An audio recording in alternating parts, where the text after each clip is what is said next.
आज के इस वीडियो में हम बात करेंगे बच्चे की आंखों के चारों ओर सूजन आ जाना, चेहरे पे सूज जाना या हाथ पैर सूज जाना, ये बीमारी क्या है और इस बीमारी में दवाई लेते लेते बार बार ठीक क्यों नहीं होता। ये सारे क्वेश्चन बहुत ज़्यादा हॉस्पिटल में मुझसे पूछे जाते हैं। मैं हूँ मिस्टर श्याम एम्स के अंदर, और इन क्वेश्चनों से लेके काफ़ी पेरेंट्स परेशान रहते हैं बच्चों में, क्योंकि ये बीमारी मोस्टली बच्चों में होती है, ये बड़ों में हो जाती है। पेनिसिलिन मेडिसिन लेने के बाद भी ये जब तक मेडिसिन लेता है तब तक ठीक रहता है, फिर बार बार ये हो जाती है। तो क्या बड़ा होने पे ये बीमारी ठीक हो जाएगी, या बड़ों में क्यों होता है, या पेशाब में ये प्रोटीन बाहर क्यों निकल जाती है, इसकी जांच हम कैसे करवा सकते हैं, इन्हीं सभी क्वेश्चनों का जवाब मैं दूंगा। या घर पे आप कैसे पहचानें कि आपके बच्चे में ये प्रॉब्लम है। तो इस वीडियो को पूरा अंत तक देखते रहिए, सारे आपके सवालों का जवाब इस वीडियो में मैं दूंगा और आपको समझाने की कोशिश करूंगा कि ये बीमारी है क्या एग्जैक्टली। देखिए, ये बीमारी का नाम है नेफ्रोटिक सिंड्रोम बीमारी। नेफ्रोटिक सिंड्रोम एक किडनी की बीमारी है जिसमें पेशाब में प्रोटीन बाहर निकल जाता है। इससे ब्लड में प्रोटीन की मात्रा कम हो जाती है, जिससे चेहरे और आंखों के चारों ओर सूजन आ जाता है और हाथ पैर भी धीरे धीरे सूजने लग जाते हैं। सबसे पहले आंखों के आसपास यहाँ सूजन आता है।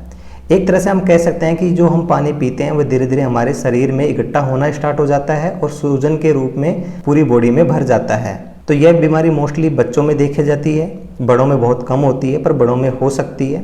इस बीमारी को होने में थोड़ा टाइम लेती है, एक दिन में ये बीमारी नहीं होती।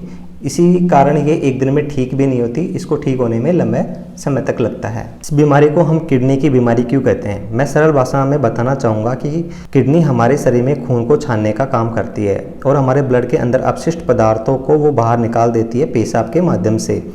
नेफ्रोटिक सिंड्रोम बीमारी में जो किडनी की छन्नी के छेद बड़े हो जाने के कारण वो साथ में उपस्थित प्रोटीन होती है हमारे ब्लड में, उसको भी पेशाब के साथ में वो बाहर निकाल देती है। ब्लड से जितनी ज़्यादा प्रोटीन किडनी के माध्यम से बाहर निकल जाएगी तो उतनी ही शरीर में सूजन आना स्टार्ट हो जाएगा। यह प्रोटीन हमारे ब्लड के अंदर उपस्थित होती है, इसका नाम एल्बुमिन प्रोटीन है। यह मुख्यतः क्या करती है, हमारे शरीर में पानी को मेंटेन रखने का काम करती है, यानी जो शरीर में पानी जितना आवश्यक होता है उतना ही रखती है। एक्स्ट्रा पानी को ब्लड में रखकर यूरिन के द्वारा वो बाहर निकाल देती है, बट ये प्रोटीन ही यूरिन के द्वारा बाहर निकल जाती है, तो यानी पानी को एक्स्ट्रा सेल से नहीं ला पाती ब्लड के अंदर और धीरे धीरे पेशाब आना कम हो जाता है। इस बीमारी में जो पानी होता है वो हमारे शरीर में भरना स्टार्ट हो जाता है और हमें सूजन के रूप में दिखाई देता है। हमारी किडनी के जो छन्नी के छेद हैं वो बड़े क्यों हो जाते हैं, देखिए इसका कोई स्पेशल कारण नहीं है, बट ये देखा गया है कि हमारे शरीर में एक इम्यून सिस्टम होता है जो रोगों से लड़ने की क्षमता रखता है, यानी रोगों को मारने का काम करता है। बट ये इम्यून सिस्टम क्या करता है कि रोगों को मारने की बजाय ये हमारे शरीर की जो किडनी है उस छन्नी को ही मारना स्टार्ट कर देता है, यानी उसको ही डैमेज करना स्टार्ट कर देता है, जिससे हमारी किडनी के छेद बड़े हो जाते हैं और उन छेदों के माध्यम से ये प्रोटीन बाहर निकल जाती है। किडनी के छन्नी के छेद बड़े ना हो इसके लिए मेडिसिन स्टार्ट करते हैं प्रिडनासोलिन स्टेरॉइड। ये क्या करती है, हमारे इम्यून सिस्टम को कम कर देती है, यानी इम्यून सिस्टम ही क्या कर रहा था, किडनी को मार रहा था, तो ये इम्यून सिस्टम को ही कम कर देती है, यानी हमारे शरीर की रोग प्रतिरोध क्षमता को कम कर देती है, जिससे क्या होता है कि हमारे शरीर में ये डैमेज नहीं करेगी।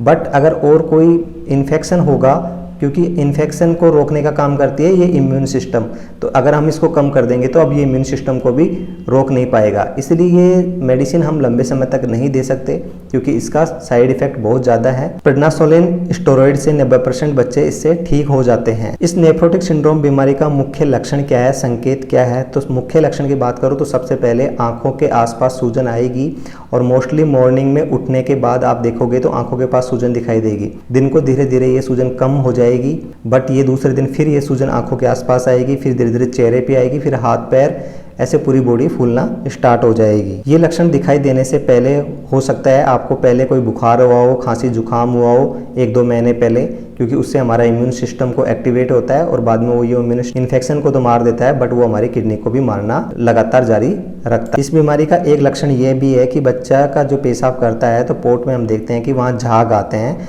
और बाद में सफ़ेद सफ़ेद से निशान भी रह जाते हैं। इस बीमारी में कभी भी लाल पेशाब नहीं आता, पेशाब में खून नहीं आता। यदि यह बीमारी नेफ्रोटिक सिंड्रोम लगातार बनी रहती है तो ये क्या धीरे धीरे किडनी को परमानेंट डैमेज की ओर ले जाती है, जिससे खून की कमी हो जाएगी, यानी एनीमिया हो जाएगा, शरीर में कोलेस्ट्रॉल लेवल बढ़ जाएगा। कोलेस्ट्रॉल हृदय के लिए घातक होता है, यानी और भी साथ में कई बीमारियां होना स्टार्ट हो जाएंगी। नेफ्रोटिक सिंड्रोम बीमारी की जांच, तो इसमें बीमारी की जांच के लिए एक तो पेशाब की जांच होती है जिसमें प्रोटीन देखते हैं कि कितना प्रोटीन बाहर आ रहा है। दूसरा हम ब्लड में चेक करते हैं कि उसमें एल्बुमिन प्रोटीन कितनी कमी है। तीसरा ब्लड में कोलेस्ट्रॉल का लेवल चेक करते हैं क्योंकि जितनी प्रोटीन लॉस होगी उतना ही कोलेस्ट्रॉल का लेवल बढ़ेगा। तो ये तीनों चीज़ चेक करते हैं इसके लिए।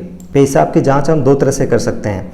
एक ऐसा मेथड है जिसमें हम तुरंत पता चल जाए। पेशाब की जांच पहली विधि यह है कि यूरिन रिएजेंट स्ट्रिप टेस्ट है। इस टेस्ट से हम 2 मिनट में टेस्ट कर सकते हैं कि पेशाब में प्रोटीन है या नहीं, कितनी प्रोटीन उपस्थित है। उस स्ट्रिप के कलर चेंज देखकर हम ये बता सकते हैं कि कितना प्रोटीन लॉस हो रहा है। इसके लिए मेडिकल से आपको एक यूरिन स्ट्रिप टेस्ट की डब्बी मिलती है, उसमें से एक आपको स्ट्रिप बाहर निकल, फिर स्ट्रिप में से एक साइड 2 कलर के निशान हैं। एक कलर नीला होगा जो ग्लूकोज के लिए होता है, दूसरा कलर पीला होगा।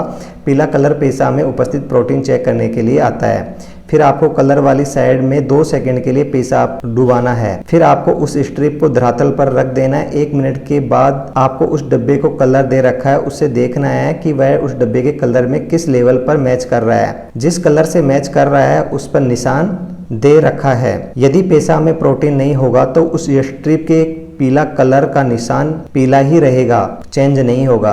यदि पेशाब में प्रोटीन उपस्थित होगी तो ये पीला कलर का निशान पीला से हरा हो जाएगा, और ज़्यादा प्रोटीन होगी तो धीरे धीरे ये गहरा होता जाएगा, पीला कलर डार्क होता जाएगा। दूसरी विधि ये है कि इसके लिए हॉस्पिटल में जाकर, लेबोरेटरी में जाकर चेक करवाना होता है। इसके लिए आपको 24 घंटे का पेशाब इकट्ठा करना होता है।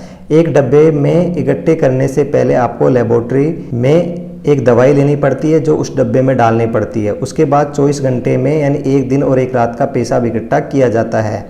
इसके बाद उस पेशाब को लेबोरेटरी में जमा कराया जाता है और लेबोरेटरी वाले चेक करके ये बता देते हैं कि 24 घंटे में कितनी प्रोटीन बाहर निकल गई। नेफ्रोटिक सिंड्रोम में एक किडनी की बायोप्सी यानी किडनी से एक टुकड़ा लेके भी चेक करते हैं। इसमें हॉस्पिटल के अंदर एक टुकड़ा ले लिया जाता है किडनी में से, और उसमें माइक्रोस्कोपिक प्रयोगशाला में देखकर ये बताया जाता है कि कैसे डैमेज हो रही है यहाँ की किडनी की छन्नी। नेफ्रोटिक सिंड्रोम बीमारी का उपचार या इलाज क्या है? तो इस बीमारी का कोई परमानेंट इलाज तो नहीं है, फिर भी इसका इलाज हो जाता है समय के साथ, क्योंकि लंबे समय तक इसका ट्रीटमेंट लिया जाता है डॉक्टर के अकॉर्डिंग, क्योंकि इसकी मेडिसिन का दुष्प्रभाव भी बहुत ज़्यादा रहता है शरीर में।